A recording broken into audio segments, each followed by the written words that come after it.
Shalom Uvracha. Kodem Kol, en premier, en bataille, le fait d'étudier comme ça dans un avion, alors il y a un chizouk que premièrement, on se ressent d'être Mekayem, d'accomplir Va'afted, Hashem Elokecha, d'aimer Akadosh Baruch Hu, on le dit tous les jours. Veshinantam leivanecha, vedibarta bam, veshivtecha bevetecha. Quand tu es assis chez toi à la maison. Et après, uvlertecha baderech. Quand tu es en voyage. Vshorbecha, vkumecha. Donc, le limoud de la Torah, il est censé être, il va envelopper l'être humain tout le temps. Où il se trouve, il doit avoir une marchaba. Le fait d'étudier le Daf Yomi, la Gemara, déjà ça l'oblige à être de partout, chaque jour un Daf de Gemara. Prendre l'heure, 2 heures, 3 heures, ce qu'il a besoin pour étudier la Torah. Mais là, on se trouve dans la Gemara, dans Sanhedrin, la Gemara dit comme ça. Elle explique les psukim de Shir HaShirim. Shlomo HaMelech va dire qu'Am Israël, il est Suga Bashoshanim. Shoshanim, c'est des roses. Suga, c'est une barrière. On met une barrière de roses, des pétales de roses. Elle explique la Gemara et dit qu'Am Israël, Akadosh Baruch Hu témoigne sur nous qu'on est capable de garder un guéder quand il y a besoin, même de rose, qu'il est facile à venir et de l'enlever. C'est rien du tout d'enlever une rose. C'est une barrière qui est extrêmement facile à casser. Et quand même, on est capable. Et dit la Gemara, voilà, qu'il y avait une fois un apikoros qui ne croyait pas en ça. Il a dit à Rav, il lui a dit à Rav Kahana, Amritu, Nida Shari le Yichudei Badei Gavra. Il lui a dit, regarde, comment c'est possible qu'une dame, qu'il y aura une femme qui est Nida, qui a interdit à son mari, ils peuvent cohabiter ensemble dans la même maison. Ils peuvent dormir ensemble dans la même chambre. Et il n'y a pas de peur, peut-être il y aura un issour entre l'un et l'autre. Il lui a dit Rav Kahana, c'est exactement ce qu'il a dit Shlomo HaMelech. Qu'Akadosh Baruch Hu témoigne sur le clan d'Israël, qu'on est capable d'habiter dans la même maison, en même temps.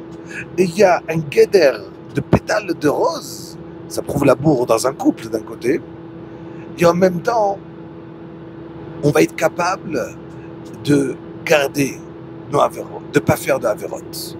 Voilà que la Gemara, elle continue et elle dit Bitner ke'aremat chitim. Ma aremat chitim, akol ne'enim mimena, af Sanhedrin akol mimena. De la même manière qu'on a à manger par du blé, il faut savoir que le Sanhedrin, le Talmidei Chachamim, l'âme Israël, il en profite. Et je finis avec une phrase extraordinaire de la Gemara. La Gemara dit que Felach harimon rakatech, même les Réchaïm, ils ont plein de mitzvot, comme le rimon. On sait que le rimon, on le mange à Rosh Hashanah. Et ils ont plein de mitzvot. La Gemara raconte une petite histoire, elle dit qu'il y avait des gens, ils avaient l'air des voleurs, qu'ils habitaient dans la ville de Rav Zera. Rav Zera, donc son quartier, il habitait là-bas. Et lui, il les rapprochait. Donc il faisait du zikouï arabim, si on va appeler ça aujourd'hui. Il était des rapprochés, c'était des gens, entre guillemets, des voyous. Et quand même, il était là d'être bien avec eux. Et ses élèves, Rabbanan, ils n'aimaient pas du tout. Ils se disaient, mais c'est pas possible, pourquoi il aime? Pourquoi il est là pour pouvoir se rapprocher de eux? Arrête, il faut les éloigner. Voilà que quand Rabbi Zera il est niftar, alors ces élèves, ces gens, là, ils ont eu beaucoup peur. Ils ont dit, mais qui priait pour nous jusqu'à aujourd'hui? C'était Rabbi Zera. Que lui, Rabbi Zera, il avait un surnom, celui qui s'était brûlé les pieds. Pourquoi? Parce que Rabbi Zera, il a prié Pendant 100 anniot, il a prié et demandé à Kadosh Baruch Hu de ne jamais, quand il arrivera en haut, que le Gehinam ne va pas le brûler. Et donc il a prié à Kadosh Baruch Hu. Et comment il savait que le Gehinam ne va pas le brûler, Shalva? Comment il savait que le Gehinam ne va pas le brûler? Parce que tout simplement, il essayait tous les 30 jours, il allumait le four, le feu, il rentrait dedans. Et il disait que si le Gehinam en haut, il ne brûle pas, alors forcément, il ne sera pas brûlé ici. Et un jour, ses élèves, ils l'ont mis le Haïnara, et il s'est quand même brûlé un peu les pieds. Depuis on l'appelait les pieds brûlés. Alors à Botaï, on voit la force de la tfila. On voit la force des Talmidei Chachamim. Dans la prochaine Mizrat Hashem, une vidéo qui sera mise aujourd'hui aussi, il y aura la force de la tfila avec le Gaon de Vilna. À ne pas rater ces prochaines vidéos.